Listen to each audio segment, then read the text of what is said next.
जय श्री कृष्ण। ईश्वर की कृपा सबों पे बनी रहे। आप सबों का स्वागत और हार्दिक अभिनंदन। इस चैनल के माध्यम से हम सरल भाषा में सनातन धर्म के विषयों पर चर्चा करने का प्रयास करते हैं। मूल उद्देश्य है कि इन विषयों पर लोगों और खासकर युवा पीढ़ी की दिलचस्पी बढ़े, इन विषयों पर और अध्ययन और विचार करें, जिससे इन अनमोल ग्रंथों में और विषयों में जो ज्ञान समाहित है उसे आत्मसात कर सकें, जीवन को सुलभ और सुखदायी बना सकें। इस संदर्भ में हम गीता पर चर्चा को आगे बढ़ाते हैं। अभी तक हम लोग अध्याय 14 तक पर संक्षिप्त चर्चा कर चुके हैं। आज अध्याय 15 पर थोड़ी चर्चा होगी। गीता यानी ईश्वर के लिए गीत महाभारत के भीष्म पर्व में समाहित है। यह महाभारत के महासंग्राम से पहले युद्ध भूमि में पांडव पक्ष के प्रबल योद्धा अर्जुन और उनके सारथी जो स्वयं भगवान श्री कृष्ण थे के बीच संवाद के तौर पर है। इस संवाद में भगवान श्री कृष्ण अपने मित्र और शिष्य अर्जुन को उनके कर्म का बोध कराते हैं।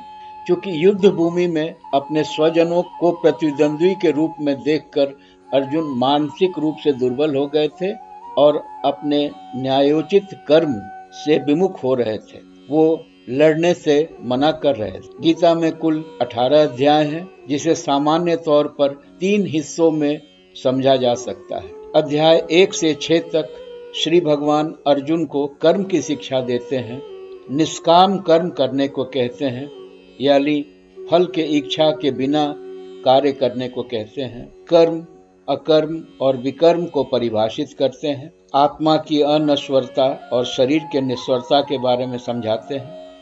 सुख दुख को मौसम की तरह बताते हैं जो बदलते रहते हैं। अपने मन को बस में या काबू में रखने के लिए कहते हैं। मन द्वारा इंद्रियों को बस में करने के लिए समझाते हैं और इसके लिए योगाभ्यास करने की सलाह देते हैं। अपने से अपने को उठाने की बात समझाते हैं। कर्म संन्यास की जगह भक्तिपूर्ण कर्म करने को कहते हैं। भगवान अध्याय 7 से अध्याय 12 तक भक्ति की शिक्षा देते हैं। इन अध्यायों में भगवान अपनी परा या उच्च शक्ति और अपरा यानी निम्न शक्ति के बारे में समझाते हैं। इन्हीं दोनों शक्तियों से तो समस्त सृष्टि की रचना हुई है। भगवान बताते हैं कि वो सबों के हृदय में है, पर वो निर्लिप्त रहते हैं और सृष्टि का संचालन प्रकृति के नियमानुसार ही होता है। भगवान भक्ति और समर्पण को बहुत महत्व देते हैं। भगवान अपने को सभी जीवों के आदि, मध्य और अंत बताते हैं। भगवान अर्जुन के प्रार्थना पर अपना विश्व रूप दिखाते हैं, पर चूंकि वो इतना तेजवान था कि वो अर्जुन के सामान्य जैविक आंख उसको देख नहीं सकते थे, अतः भगवान अर्जुन को एक दिव्य दृष्टि प्रदान करते हैं। अर्जुन उनके इस विश्व रूप में सभी चर अचर, देवी देवता आदि को देखते हैं, सृजन और विनाश को देखते हैं, समय और काल को समझते हैं। पर अर्जुन भगवान के इस विश्व रूप को देख के घबरा जाते हैं और भगवान से निवेदन करते हैं कि वो पुनः अपना मोहक रूप दिखाएं। भगवान उसे स्वीकार कर लेते हैं। श्री भगवान ने पूजा में श्रद्धा का महत्व बताते हैं और बताते हैं कि उन्हें दिखावा बिल्कुल ही पसंद नहीं है। श्रद्धा पर बहुत जोर देते हैं। निराकार पूजा को कठिन मानते हैं, खासकर देवधारियों के लिए, और साकार पूजा की सलाह देते हैं। आगे अध्याय 13 से भगवान ज्ञान की शिक्षा देते हैं, या यूं कहें कि तत्व ज्ञान की शिक्षा देते हैं। हम लोगों ने देखा था कि अध्याय 13 में भगवान क्षेत्र, क्षेत्रज्ञ आदि को परिभाषित करते हैं।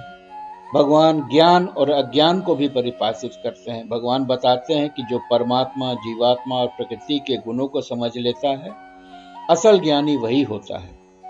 भगवान आगे भौतिक शक्तियों के प्रकृति के बारे में बताते हैं, जो सतो, रजो और तमो गुण के रूप में है, समझा जा सकता है।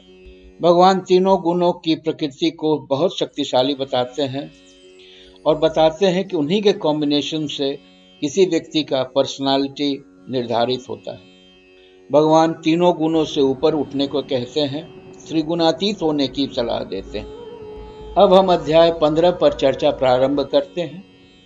यह अपेक्षाकृत एक छोटा अध्याय है, और इसमें कोई 20 श्लोक हैं। इसे पुरुषोत्तम योग के नाम से भी जाना जाता है। इस अध्याय में भगवान संसार या मटेरियल वर्ल्ड को एक उल्टा हुआ अश्वत्थ या पीपल का पेड़ बताते हैं, जिसकी जड़ें तो ऊपर हैं, यानी ब्रह्म में है। यह पेड़ अविनाशी है। इस पेड़ के पत्ते वेदों की ऋचाएं हैं और यह प्रकृति के तीनों गुणों द्वारा सिंचित है। इस पेड़ के असल स्वरूप को न समझकर देहधारी सांसारिक चीजों में उलझे रहते हैं, मटेरियल वर्ल्ड के बॉन्डेज में रहते हैं। इस बॉन्डेज या बंधन को ज्ञान के तलवार से भगवान काटने की सलाह देते हैं, ताकि ईश्वर का वास्तविक स्वरूप समझ में आए।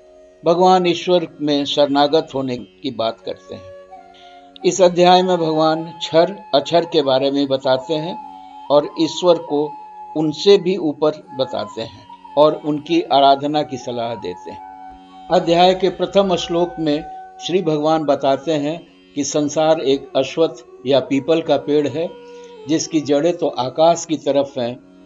इसकी तना और शाखाएं नीचे की तरफ हैं और यह लाइफ फॉर्म को सपोर्ट करता है। इस वृक्ष की पत्तियां वैदिक मंत्र हैं जो रिचुअल को सपोर्ट करते हैं। यह वृक्ष ही जीवात्मा या सोल के साइकिल के साथ जुड़ा रहता है, यानी जीवन और मृत्यु के साथ जुड़ा रहता है। जो इस वृक्ष के रहस्य को जान लेता है, उसे ही वेदों के ज्ञाता समझा जा सकता है। वैसे देखें तो यह मेटाफर या समानता कठोपनिषद से लिया गया है। हम लोग पहले भी चर्चा कर चुके हैं कि गीता में समाहित ज्ञान उपनिषदों से लिया है, यानी कि गीता प्रमुख उपनिषदों का सार के रूप में भी समझा जा सकता है। भगवान श्लोक 2 में बताते हैं कि इस वृक्ष की शाखाएं ऊपर और नीचे की ओर फैलती हैं और यह वृक्ष प्रकृति के तीनों गुणों द्वारा पोषित है। भगवान आगे बताते हैं कि इस वृक्ष के स्वरूप को ठीक से नहीं समझा जा सकता है, यानी इसके आदि अंत और निरंतर अस्तित्व को नहीं जाना जा सकता है। इस वृक्ष को ठीक से समझने के लिए विरक्ति के तलवार से काटना पड़ता है और इसे काट देने के बाद ही इस वृक्ष के आधार को जाना जा सकता है। अब जब इसका ज्ञान हो जाता है कि यह संसार रूपी अश्वत्थ वृक्ष का जड़ तो परमेश्वर या परम ब्रह्म है, इस संसार में वापस नहीं आना पड़ता है।